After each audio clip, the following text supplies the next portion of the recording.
en articulación con un instituto, con la Universidad Federal del Estado de Río de Janeiro. Mi nombre es Nicole González, hago parte del Comité Ambiental en Defensa de la Vida de la Corporación SOS Ambiental y hoy pues en la segunda sesión del Diplomado en Formación Ambiental Ciudadana, Naturaleza y Cultura, Retos Sociales para la Construcción de Liderazgos Territoriales. Si desean, pueden presentarse, Celso, Alejandra y pues Claudia. Gracias. ¿Estás grabando? Sí, ya está grabado. Bueno, sí. Ujú. Listo. Bueno, buenas noches. Entonces hoy empezamos con el nivel 3 del diplomado, la parte de GEASUR. GEASUR es el grupo de estudios en educación ambiental desde el sur. Ay, que no estoy viendo las pantallitas. Entonces, trabaja la educación ambiental desde la perspectiva de estos territorios, digamos, del Abya Yala, ¿no? Y usa la ecología política latinoamericana también para entender las relaciones que existen de poder en los territorios y los entendimientos de la naturaleza en esos territorios. Yo ya les envié en el grupo el material del GEASUR, entonces en ese grupo de WhatsApp podemos continuar discutiendo. El grupo es coordinado por el profesor Celso Sánchez, es de la Universidad Unirío, Universidad Federal del Estado de Río de Janeiro. Entonces nosotros estamos aquí, en esta ciudad maravillosa. Y, y bueno, eso. Entonces el profesor Celso es profesor ahí en esa universidad, coordina este grupo que ya cumplió 10 años y viene sumando al pensamiento ambiental latinoamericano. Eso hay que y al pensamiento ambiental de base comunitaria, que es a la educación ambiental de base comunitaria, que es la educación ambiental de las comunidades con las comunidades. No es el que llega de una corporación como, como alguien que imparte la educación, sino es las pedagogías que emergen de esos territorios, que muchas veces son, ¿no?, territorios en conflicto y territorios en lucha por la naturaleza que hay en esos espacios. Entonces, no sé si el profesor Celso se quiere presentar. Muy bien, gracias Alejandra. Muy buenas noches, compañeras, compañeros.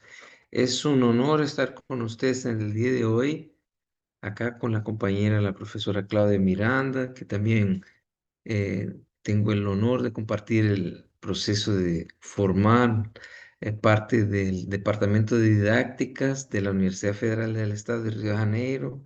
Acá nos ubicamos en la Escuela de Educación y justamente trabajamos hace mucho tiempo en colaboraciones diversas, pero en este tema dedicado del día de hoy, tenemos el honor de escucharla por este camino que nos abre la cabeza, nos abre la perspectiva, los horizontes para pensar lo que es la posibilidad de la ampliación del debate ambiental para más allá de lo apenas natural. No que la defensa de la naturaleza o el cuidado con la naturaleza también no sean retos fundamentales para la construcción de soluciones, salida o de perspectiva de lucha en defensa del medio ambiente, pero aquí nos interesa, además de eso, agregar las personas, las gentes, desde la perspectiva racializada, desde la perspectiva de quiénes, con quiénes estamos hablando, desde quiénes están lo que estamos entendiendo que son las desigualdades distributivas de los daños ambientales. Hace un par de años ya, como casi una década, se viene hablando bastante del antropoceno, como la percepción de las marcas en la biosfera, en los ecosistemas, en la biodiversidad, hasta en el suelo geológico del planeta, de la presencia humana. Hace como 15 días o 20 días, llegó de su primera expedición un sumergible brasileño que llegó a la parte más honda del océano en la costa de Brasil. Está como 2.500 metros y recogió un montón de especies nuevas para la ciencia, corales que no se imaginaban haber en este espacio abisal, peces, ¿no? De distintas y rarísimas especies. Descubrieran cangrejos nuevos, especies distintas de langosta, hay muchas especies nuevas, pero también recogieran bastante plástico, basura de plástico, sacos de plástico, llegaran ahí antes de la ciencia. Están ahí antes de los sumergibles de la ciencia, científicos. Entonces, fíjense lo que es el impacto de esta etapa de la existencia humana que mucha gente ha llamado de plásticoceno, porque es tanto plástico que estás llenando hasta las partes más hondas del océano. Entonces, eso es algo que nos llama mucha la atención y ha llamado la atención también de los científicos desde lo que están hablando de cultura oceánica, pero también es una de las marcas de esto que se viene y se suele llamar de antropoceno. Pero cuando uno mira más de cerca lo que se está llamando de antropoceno, como estas marcas, uno también tiene que preguntarse de cuál antropos. Antropos quiere decir humano, ¿no? En griego. Pero ¿de cuál antropos estamos hablando? ¿Dónde hicieron estas sacolas de plástico, esos sacos plásticos? ¿De dónde salieron? ¿Quién los consumió? ¿Dónde lo utilizaron? ¿Para qué sirvieran? ¿Fueran para poner qué tipo de producto ahí? ¿Quiénes tuvieran acceso a este producto? ¿Quién lo consumió? Entonces, cuando uno pone en perspectiva y pregunta a quién se destina estos procesos y quién no está participando de estos procesos, quién está de afuera, uno tiene que preguntarse de cuál humanidad estamos hablando. Y por eso es lo que es necesario poner la discusión de medio ambiente y la defensa de los territorios y todas las discusiones que un diplomado en formación ciudadana ambiental tiene como reto, ¿no? De discutir lo que es una ciudadanía ambiental, qué es una formación ambiental ciudadana, qué es de hecho eso. Preguntarse de quién estamos hablando, de qué sujetos y sujetas históricos estamos hablando. En este sentido, en este contexto, es fundamental racializar el debate. Porque cuando hablamos de Latinoamérica, de Abya Yala, estamos hablando del continente donde se vivió el mayor holocausto de la historia humana, que la verdad son dos genocidios gigantescos, el genocidio de las poblaciones amerindias originarias, de indígenas, de pueblos originarios que teníamos en todo el continente. Para que ustedes tengan una idea, se eh, suele decir que en Brasil habían como 2.000 a 5.000 pueblos originarios cuando llegaron los portugueses en el 1500. Hoy son 305, aún siguen siendo bastante numerosas las etnias distintas. Fíjate que no son tribus, son etnias. Son grupos étnicos con culturas, con cosmovisiones, con percepciones de vida muy distintas, muy particulares. 305 formaciones de bibliotecas humanas con la tierra que hablan hasta el día de hoy 274 idiomas. En Colombia son casi 90. Entonces, es una sociodiversidad gigantesca que no se puede dejar de nombrar porque ellas son las resistencias y las reexistencias del proceso de aniquilación, de genocidio, de holocausto de esta población. Y también asúmanse a este proceso de holocausto poblacional una de las más terribles tragedias de la historia humana, que es la esclavitud colonial. En Brasil llegaron entre 2 y 14 millones de personas, ¿no? 4 millones de personas. En todo el continente, 14 millones de personas aproximadamente. No se saben exactamente las cuentas porque son dados olvidados de la historia. Pero es un contingente, es un continente entero trasladado a base de la fuerza del exterminio. Entonces tenemos que preguntar qué antropoceno estamos hablando, ¿no? ¿En qué perspectiva estamos hablando cuando ponemos el debate ambiental en la historia, en contacto con nuestra América profunda, como decía Eduardo Galeano, de venas abiertas, ¿no?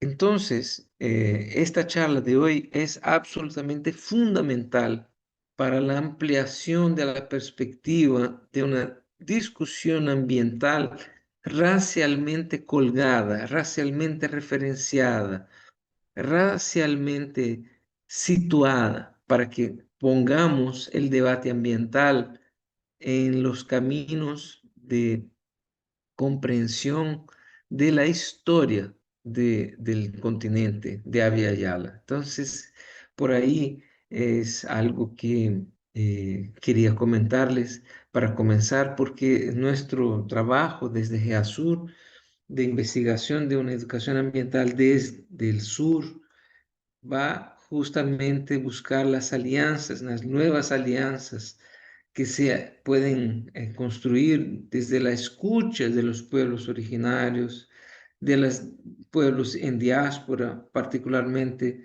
de la diáspora africana, que acá formaron muchos grupos.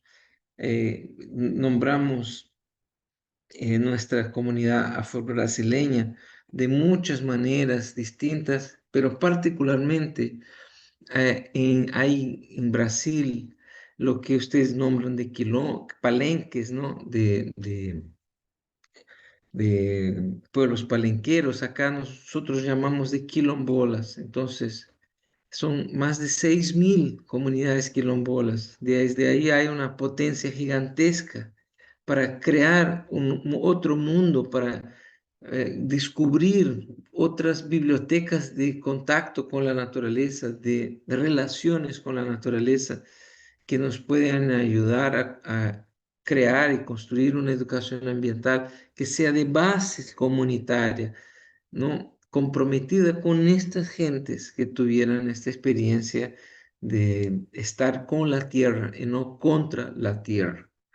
Entonces, por ahí el GEASUR viene haciendo sus investigaciones con muchas cooperaciones también internacionales y como por ejemplo en colaboración con la Universidad del Tolima, de la Cátedra Gonzalo Palomino, con el Movimiento Ríos Vivos, un Comité Ambiental en Defensa de la Vida, con el SOS Ambiental. Entonces, es un honor para nosotros estar con ustedes en el día de hoy compartiendo y les comentando que estamos acompañando todo lo que ha pasado en Colombia y desde nuestro grupo también nos sumamos a la lucha de Renzo García, Jaime Tocora, Francia Márquez y ahí caminamos con Petro también para la construcción de una plataforma social justa de distribución equitativa de los derechos de la naturaleza a toda la gente, ¿no? Entonces, con eso quería agradecer muchísimo la oportunidad de estar con ustedes en el día de hoy y pasar la palabra a la compañera Claudia, ya agradeciendo muchísimo por su colaboración. Claudia, además de todo, de ser una compañera del departamento, del programa de posgrado en educación, donde compartimos muchas luchas en común, estamos ahí trabajando hace mucho tiempo. También es compañera de lucha de las calles de acá en Río de Janeiro, que siempre estuvimos juntos en todas las luchas sociales, todas las demandas sociales que GEASUR también se involucra. Entonces, para nosotros es un honor tener a la profesora Claudia Miranda con nosotros y fue con quien yo y el grupo GEASUR hemos aprendido y estamos aprendiendo, es nuestra referencia bibliográfica y teórica sobre la temática de la decolonialidad. Fue la primera vez que escuché el tema de decolonialidad, fue con Claudia Miranda en mediados del 2013. Entonces, la profesora Claudia Miranda para nosotros es una referencia, es un referente fundamental teórico de pensamiento latinoamericano, desde la lucha que ella hace de la perspectiva de las mujeres negras en Latinoamérica, de los colectivos que ella forma, de las redes que ella hace parte y conforma, como la red de etnoeducadoras, entre otras muchísimas redes, como la BILM, que ella seguramente va a hablar. Entonces, muchas gracias, Claudia. Es un honor estar contigo. Te agradecemos muchísimo tu colaboración con el día de hoy, con nuestro diplomado. Y bueno, te paso la palabra. Gracias, compañera. Yo estoy muy feliz de conocer a Nicole, de estar con Alejandra y de compartir con todos que están aquí. Y no sé si seguimos en esta dinámica. Nicole es así mismo, después de Celso yo comienzo así mismo. Claro, si deseas presentarte y pues ya dejo de compartir pantalla para cuando quieras iniciar pues, tu clase puedas compartir, ¿vale? Entonces sí, adelante. A ver, si quiere yo la presento. Por favor, Que tengo adelante. acá me lo anoté hoy. Después de la presentación de Celso, yo hice una búsqueda más formal, que entonces Claudia Miranda es doctora en educación desde 2006 y es postdoctora en psicosociología de las comunidades. Entre sus áreas de estudio, ella estudia políticas curriculares, pedagogías alternativas, didácticas de la interculturalidad, diversidad en la política curricular. Y su investigación incluye movimientos pedagógicos en red en América Latina, pensamiento decolonial latinoamericano, crítica postcolonial, perspectiva intercultural de educación, narrativas subalternas, descolonización del conocimiento, estudios críticos de la blancura, afrolatinidad y diálogos educativos en la diáspora africana. Entonces, así con esa presentación, ya puede comenzar la profesora Claudia. Muchas gracias. Queridas amigas, amigues, profesor Celso, un compañero de muchas jornadas de resistencia acá en nuestra universidad, que es la Universidad Federal del Estado de quiero agradecer la invitación para acompañar el grupo, escuchar, aprender de ustedes. Una alegría recibir la invitación y saber que este diplomado de formación ambiental tiene como centralidad formación de nuevos grupos de lideresas y liderazgo en general en el territorio. Entonces, la cátedra ambiental con una tarea fundamental y mi manera de evaluar una tarea educativa de las más importantes que tenemos. Entonces, pensar la naturaleza y pensar nuestro lugar, nuestro papel en ella, yo creo que es la tarea indispensable para todas las regiones del mundo hoy día, ¿no? Entonces, yo quería comenzar llamando la atención para la importancia de este grupo que se desempeña con algo que en mi manera de pensar tiene mucho que ver con todo que reunió GEASUR en el libro Pensamiento ambientalista en una sociedad en crisis. Este libro, organizado por el profesor Celso Sánchez, el profesor Carlos Frederico Lorero, un referente, no solamente en Brasil, la profesora Ine Velho Acioli y el profesor Rafael Noguera Costa. Es una fuente que reunió gente de muchos lugares, incluso el profesor de Colombia, Santiago Arboleda Quiñones. Entonces, a mí me parece oportuno aprovechar este día, esta clase, esta rueda, este giro descolonizador para llamar atención, eh, porque yo creo que el libro es una contribución fabulosa para este diplomado.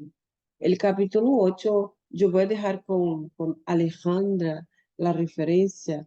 Yo creo que Alejandra tiene ahí también el PDF de este libro, el capítulo 8 del profesor Santiago Arboleda Quiñones. Se llama Etnoeducación Ambiental en el Pacífico Sur Colombiano, política de vida en contextos de muertes. Entonces, ahí hay muchas posibilidades de reflexión en el libro, como en general, en todo el libro, que va a discutir educación de las relaciones raciales, derechos humanos, las experiencias comunitarias. Y acá en el libro vamos a ver mucho de la base de la discusión sobre eh, educación de base comunitaria. Aquí se revela mucho de este presupuesto, de este guión para el campo de educación ambiental de base comunitaria. Entonces, específicamente el capítulo 8 me llama mucho la atención el texto del profesor Santiago Arboleda Quiñones, que es maestro de la Universidad Andina Simón Bolívar. Cuando él habla de la etnoeducación, va a fundamentar la etnoeducación y seguir después fundamentando el tema de la etnoeducación ambiental, porque ahí el profesor logra la provocación que me parece fundamental. Entonces, ¿quiénes son las personas y grupos involucrados en la protección de la Amazonía, por ejemplo? Son las personas racializadas, ya para traer el tema de la colonialidad, del poder, del saber y del ser que hemos heredado de Aníbal Quijano, ¿no? Entonces, ¿quiénes son las personas que están ahí involucradas con la protección de la Amazonía, de todos los territorios que necesitamos para seguir vivos y vivas? Somos personas que ya tenemos muy claro que hay grupos responsables por todo que estamos logrando de acceso al agua, a los alimentos. ¿Y quiénes son estos grupos? Son los grupos racializados, ¿no? Entonces, ¿quiénes son los que no son racializados? Los que son herederos de Europa, de los países de Europa, no son racializados. Los pueblos palenqueros, quilombolas, como se dice en Brasil, son racializados. Los pueblos originarios, los pueblos indígenas son racializados. Entonces, los grupos racializados son los que están involucrados con la protección del territorio.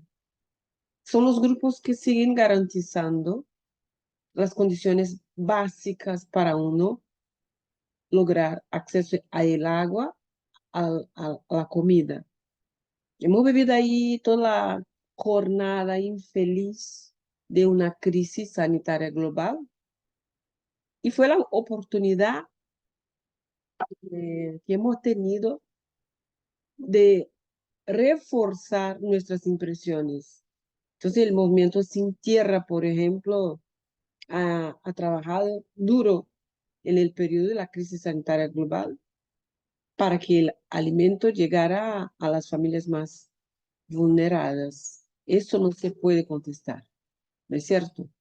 Entonces hay muchos ejemplos de cómo los grupos racializados, los campesinos que son negros y indígenas, ¿no?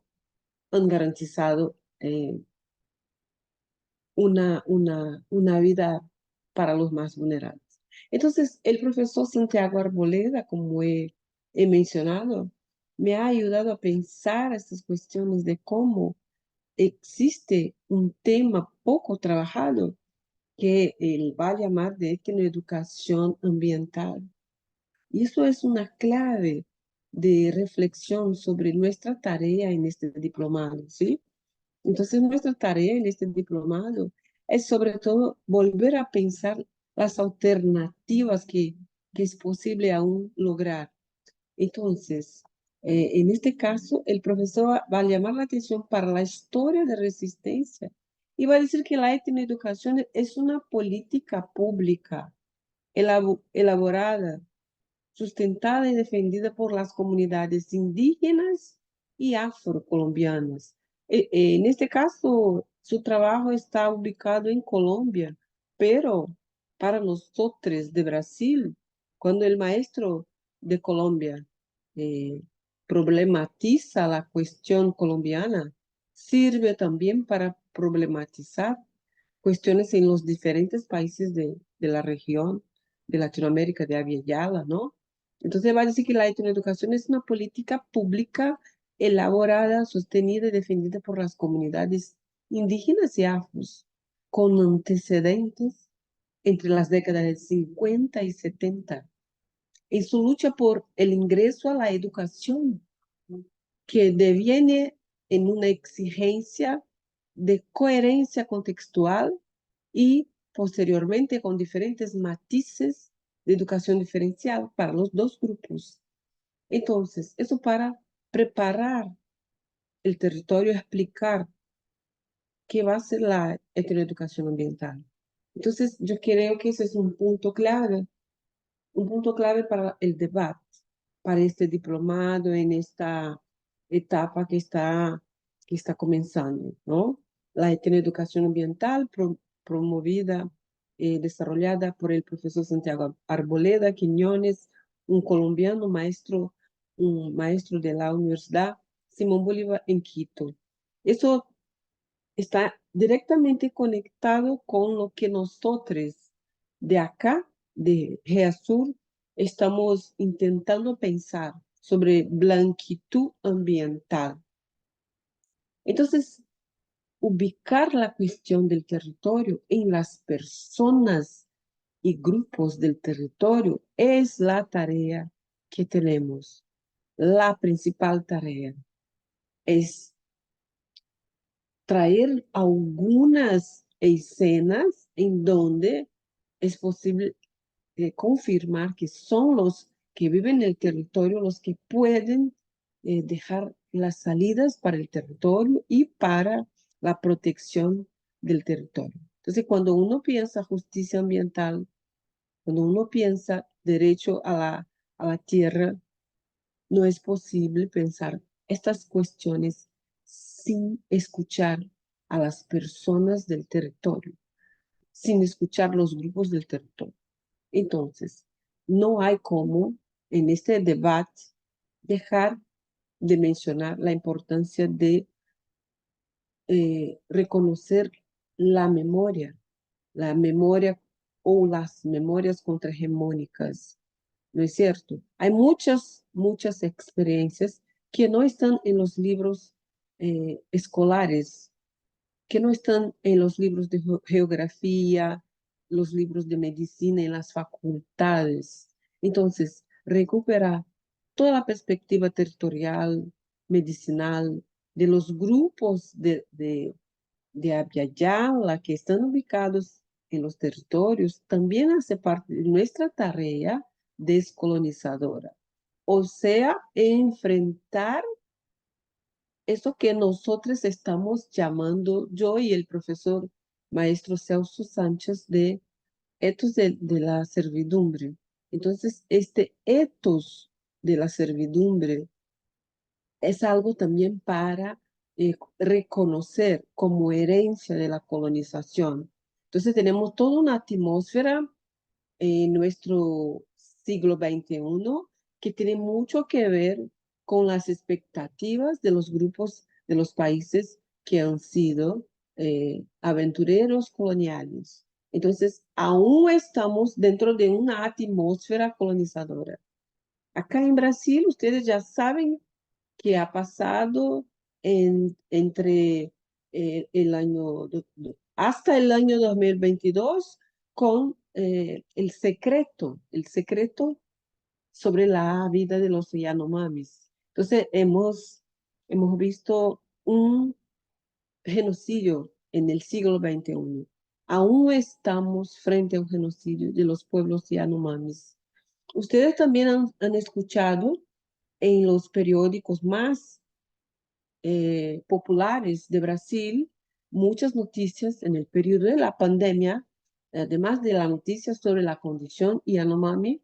Ustedes han escuchado noticias sobre las mujeres trabajadoras del hogar que vivían como personas casi esclavizadas en las ciudades más eh, eh, importantes del país.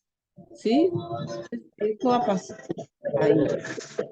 Hemos la condición de mujeres trabajadoras domésticas que vivían sin sueldo, que vivían enclausuradas en casas de las familias blancas o pseudo blancas de clase mediana, ¿no? Entonces, son algunos ejemplos de cómo es fundamental traer a la luz la percepción que estamos aún en una atmósfera en donde el etos de la servidumbre es muy fuerte. Entonces, hemos visto noticias, hemos escuchado, llegó la noticia sobre la condición de niños y niñas de diferentes sociedades indígenas de Brasil que han sufrido violación sexual, ¿sí? No solamente en el periodo de la pandemia, en diferentes periodos,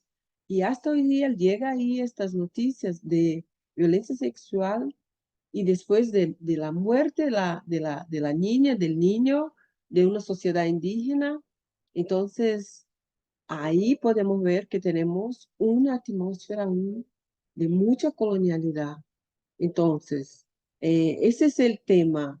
El dolor que en mi manera de pensar es necesario enfrentar. Son dolores. Cuando uno abre la televisión, prende la televisión, cuando escucha en una radio o en un periódico de la tarde que una mujer indígena, una mujer de la zona más pobre del país, fue encontrada por el Ministerio de Trabajo en una casa en una zona muy importante de Río de Janeiro, São Paulo.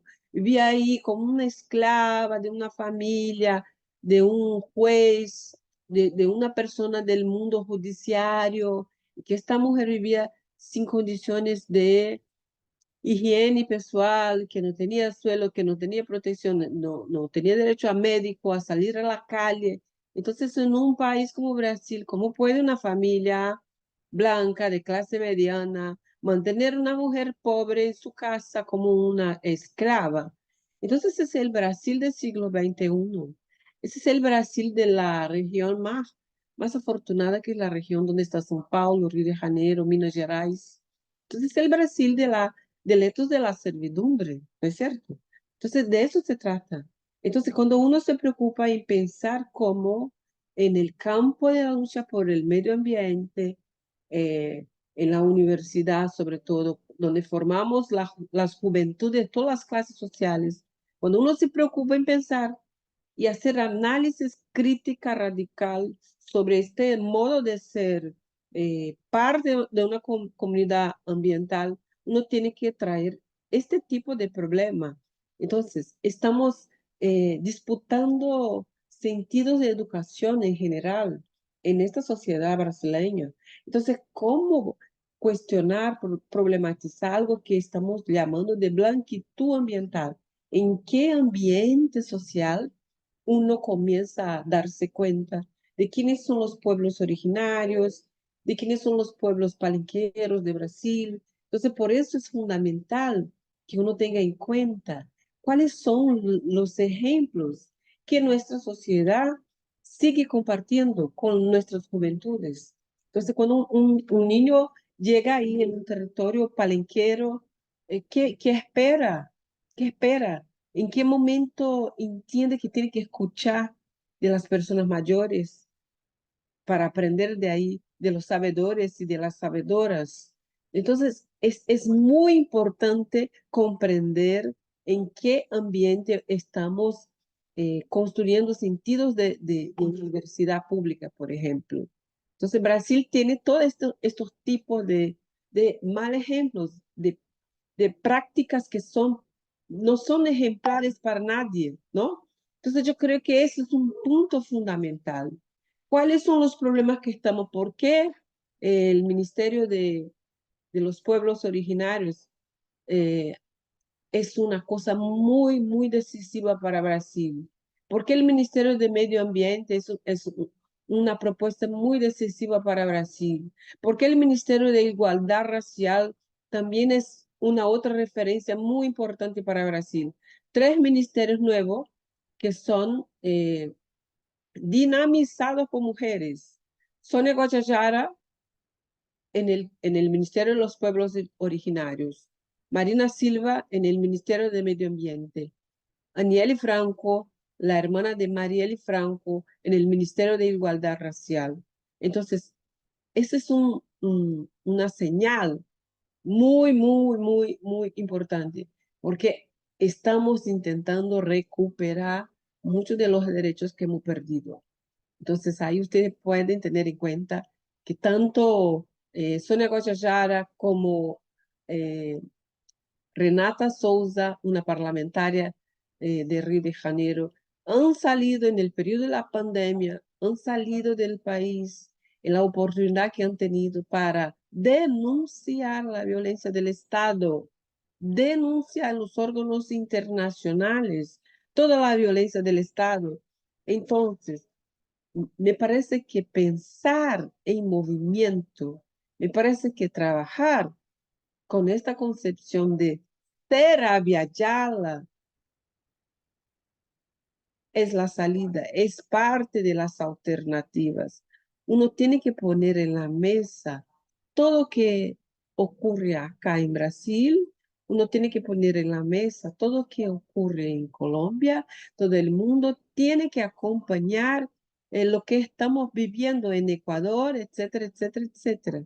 Entonces, esta manera de, por ejemplo, pensar en el caso de los grupos de palenqueros, los grupos que se autodefinen como de la América Latina, como ha sugerido Nelia González, es clave. En el caso de liderazgo del movimiento negro de Brasil, que se juntaron con Manuel Zapato Oliveira para denunciar la falta de acceso a las estructuras del Estado, son ejemplares en mi manera de evaluar. Entonces, personas como Manuel Zapato Oliveira y Abdias de Nacimiento se encontraban y armaban cosas, incluso encuentros internacionales para pensar América Latina y la presencia afro.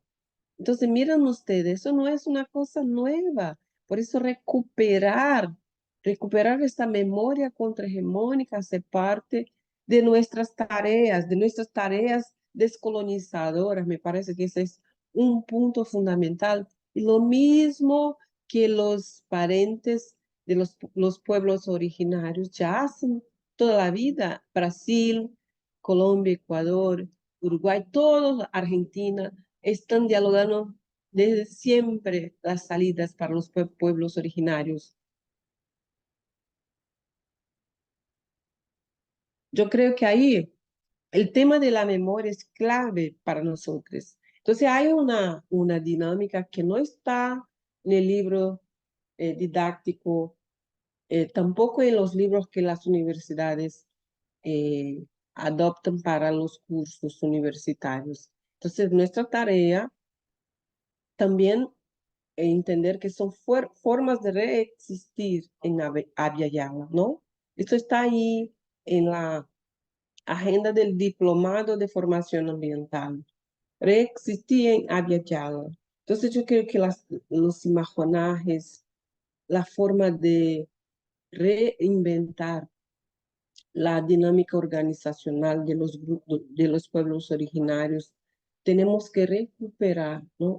Cómo las alianzas se consolidaron a lo largo del siglo XX y ahora en el siglo XXI, cómo los pueblos originarios han garantizado una ética política en donde no hay frontera, no hay frontera. En las Américas trabajan juntos, juntos, ¿no? No hay frontera entre Brasil y Colombia. Los pueblos originarios ya están en las alternativas hace mucho. Los pueblos quilombolas, americanos, como dice Lelia González, ya están ahí con sus desafíos, pensando las agendas comunes hace mucho. Han hecho muchos esfuerzos, hemos visto eso, tenemos resultados y formas de comprobar que estas dinámicas son fundamentales. Hoy día tenemos muchas iniciativas, como por ejemplo traer los sabedores para las universidades, como proyectos del Ministerio de Educación en Brasil, en Colombia. Eso es algo concreto, eso cambia toda la idea de qué es pensar comunidad, colectividad, construir en red, pensar en movimiento, ¿no? Entonces yo creo que cuando cuestionamos esta manera de estar en el campo de la lucha por los derechos ambientales, estamos haciendo provocaciones que tienen que ver con el reconocimiento del pensamiento de las comunidades locales, los palenqueros y los grupos, los pueblos originarios. Entonces, son algunas de las provocaciones que este artículo que hemos compartido con ustedes eh, pueden hacer. A mí me encantó toda la introducción hecha por el maestro Celso y yo creo que cuando él habla del plástico cuando él habla de cómo pensamos eh, antropos, todo eso tiene que ver con la crítica que estamos intentando garantizar sobre blanquitud ambiental. Entonces, aprender con la escucha sensible me parece la tarea desafiadora. Llegar, como hemos aprendido de los sabedores y sabedoras en nuestras universidades, con estas personas que aceptaron enseñar a nosotros, los maestros universitarios, que tenemos que volver a los pueblos originarios, tenemos que volver a los conocimientos de los palenqueros. Entonces, de ellos hemos aprendido que no vale la pena, la salida está ahí. La ancestralidad es que va a dar la alternativa.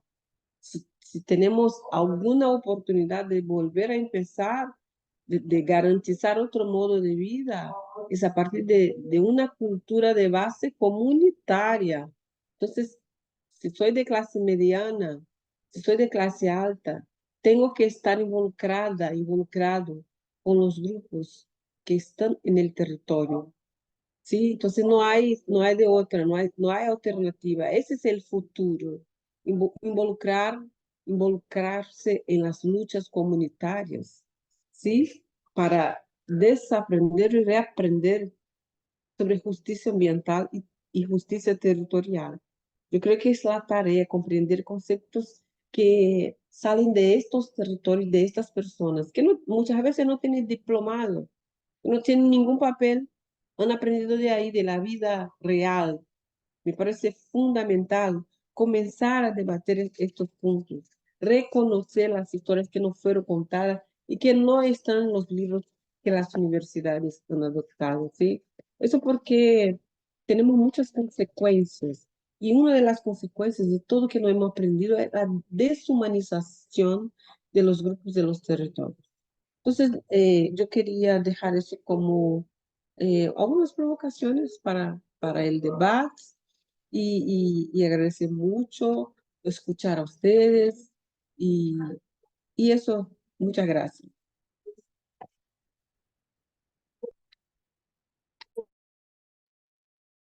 Muchas gracias, Claudia, por toda tu información. Creo que nos dejas con bastantes ánimos de seguir indagando en estos términos. Bueno, para continuar, no sé si tengamos alguna pregunta o Alejandra me indica si hay algo a continuación o con esto culminamos la sesión. Ah, y ya les comparto también el link de asistencia. Denme un momentico para que vayamos llenando em, los estudiantes y estudiantes. Bueno, en el chat acabé de compartir el enlace. Por favor, pues em, llenar toda la información para corroborar la asistencia del día de hoy. Listo. Y si hay alguna pregunta, pues claramente pueden levantar la mano.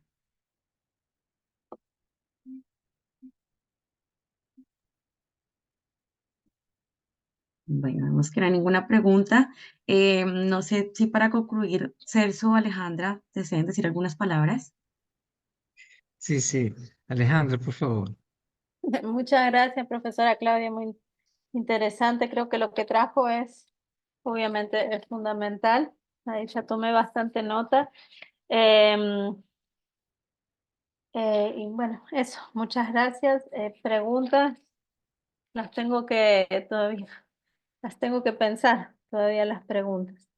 Yo sé que eh, hay muchos conceptos en donde creo que los compañeros y compañeras que están aquí en el diplomado, yo sé que tienen sus ideas también sobre, hay algunas también que pueden, no sé, que hay muchas cosas de lo que usted trae, muchas veces a mí me las preguntan, ¿no? Cuando yo llevo esto, cuando yo hablo de esto en otras clases, con otras, eh, en otros grupos. Entonces, no sé, quería animar a las compañeras, compañeros que hablen y que comenten sus inquietudes, ¿no? Porque muchas veces cuando uno dice volver a los pueblos originarios, ahí ya empieza un debate fuerte. A mí ya me tocó pasar bastante por eso. No sé qué opinan aquí los participantes y participantes. Y bueno, eso, dejo esa pregunta y mientras tanto le doy la palabra a Celso. Gracias, Alejandra. Muchísimas gracias, Claudia. Creo que hay un proceso fundamental que estamos justamente en el transcurso de este momento. E incluso aprovecho para comentar que el otro diplomado de Formación Ciudadana de Pensamiento Ambiental Latinoamericano ha avanzado bastante justamente en el desafío de desarrollar nuevas perspectivas al pensamiento desde nosotros, nosotras, nosotres, ¿no? Desde nuestras gentes, nuestros territorios. Incluso, muy interesante que se ponga esta perspectiva desde la perspectiva femenina. Entonces, mi estudiante de doctorado, Ludmila Duarte, que ustedes van a tener la oportunidad de conocer en la charla próxima, que habla de territoria y le pone la palabra en femenino, porque ahí está la perspectiva desde las mujeres, de este cuerpo, territorio, de esta territoria hecha de gente. Entonces, esta perspectiva de poner la historia, los y las sujetas de la historia, es absolutamente fundamental para ampliar una noción de medio ambiente que también es colonizadora. Hay una perspectiva ecológica que viene de arriba para abajo, que viene desde de la modernidad, del pensamiento colonizador, de decir que nuestro comportamiento personal, individual, puede hacer un cambio en las condiciones medioambientales. Pero si no hay derechos, si no hay reconocimiento de nuestra humanidad, no es posible. La gente puede ahorrar agua suficiente, lo que sea, pero si no se reconoce la humanidad de la gente que no tiene derecho al agua, incluso, como ustedes pasaron ahí con todo el tema de la minería en el Tolima, en las consultas públicas que ustedes se manifestaron en contra de la minería. Es una lucha muy bien sucedida en Colombia, desde Tolima, desde las movilizaciones populares para la consulta popular, para decir no a la minería. Es decir no a la minería, es decir sí al reconocimiento de las humanidades, a humanidades plurales, es reconocer la existencia de los pescadores, pescadoras. Entonces, reconocer la racialidad, la dimensión racial del medio ambiente es absolutamente fundamental.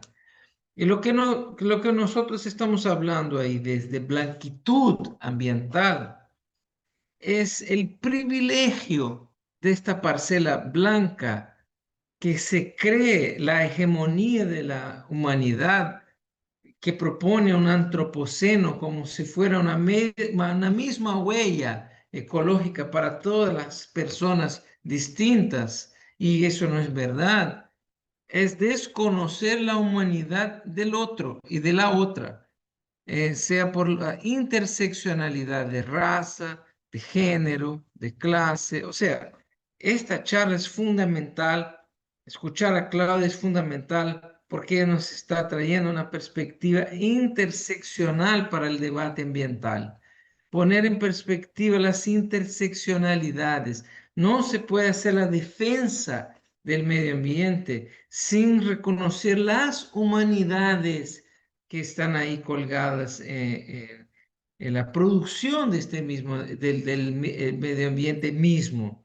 Entonces, en este sentido, Claudia, te agradezco muchísimo. Quisiera escucharte un poquito de la importancia del cimarronaje, de los movimientos cimarrones, la denuncia del racismo ambiental y de la blanquitud ambiental, ¿no? Para que nosotros pongamos ahí en perspectiva una posibilidad de defender los territorios, o mejor dicho, las territorias, ¿no? Desde la lucha de las mujeres también. Si puedes contar un poquito la experiencia de las etnoeducadoras, también como parte de estos colectivos de estas colectivas, la verdad, que producen territorias, ¿no? En sus caminatas, a mí sería interesante escucharte. Gracias.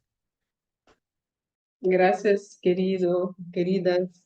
Yo creo que una manera de comenzar a reconocer la memoria clandestinizada del cimarronaje es eh, buscar los estudios que ya existen sobre, por ejemplo, las madres de santo. A mí me gustó mucho el tema el énfasis en la presencia de las mujeres, la idea de territoria, eso es clave para reconocimiento de todo que existe de contribución de las mujeres en la organización, en las bases de nuestras familias y grupos comunitarios. Entonces, las madres de santos, en el caso de Brasil, las madres de santos fueron responsables por garantizar derecho a una experiencia comunitaria en periodos de mucha violencia del Estado, ¿no? Entonces sabemos que fue Brasil, por ejemplo, los años 30, y cómo estas mujeres inteligentemente, estratégicamente, llevaron los artistas, llevaron políticos parlamentarios, perdón, para sus casas de santo, y estas personas se han convertido en sus hijos de santo y ayudaron en la protección de las familias que estaban ahí en estos espacios de vida comunitaria religiosa.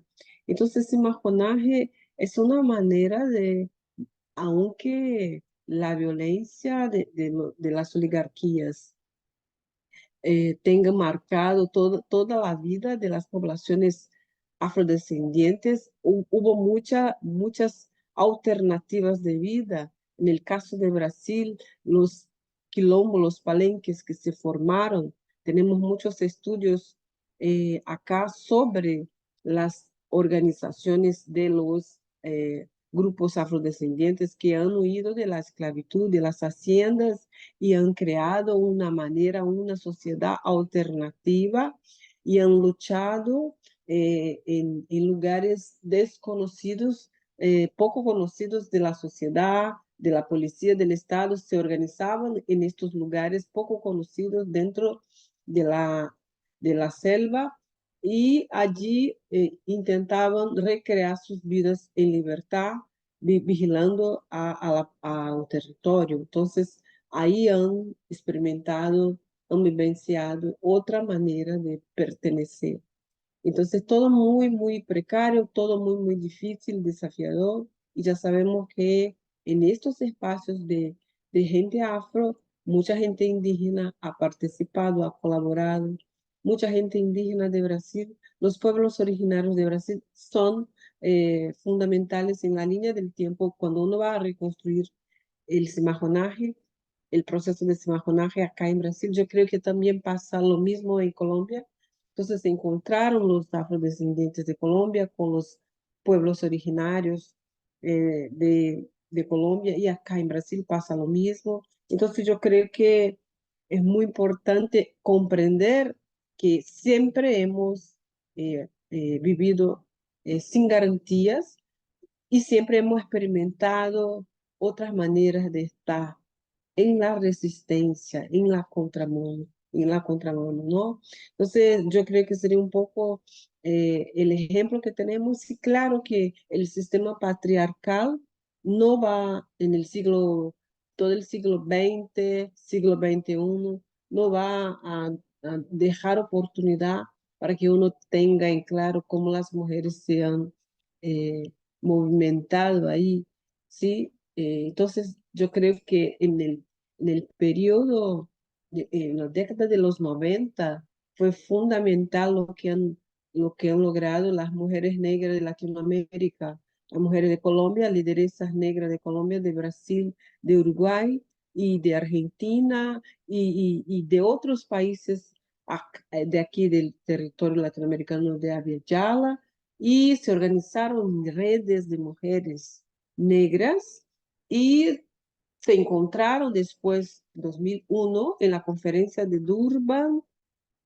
contra el racismo y xenofobia, y son responsables las mujeres negras que se organizaron en redes de mujeres en los 90, en los años 90, en diferentes países, incluso en Cuba, son responsables estas redes de mujeres por el enfoque interseccional que ONU acepta incluir por sugerencia de estas mujeres que se fueron a la conferencia de Durban 2001 y que han hecho la provocación y han sugerido eso. Para pensar en las políticas internacionales, es fundamental considerar las diferentes formas de violación de derechos. Entonces, si una mujer es migrante, si una mujer es indígena o afrodescendiente en su país, ella sufre una violencia, ella sufre una ausencia de derecho que es diferente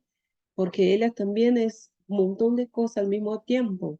Ella sufre con desventajas diferentes. Entonces, yo creo que el aprendizaje que hoy tenemos en la red carioca de educadoras negras, una red de maestras, de educadores populares que ha nacido en William Río en 2015, a partir del contacto con la red ANANCE de Bogotá, tiene mucho que ver con la ejemplaridad de las mujeres latinoamericanas y caribeñas que en los años 90 han enfrentado una agenda de denuncia, eh, de reivindicación por sus derechos. Entonces, eh, la territoria es muy bienvenida. Entonces, yo creo que tiene mucho que ver con todo que nuestras mayores, las matronas de Latinoamérica y Caribe, lograron, ¿no? Entonces la red que estamos ahora aquí intentando componer.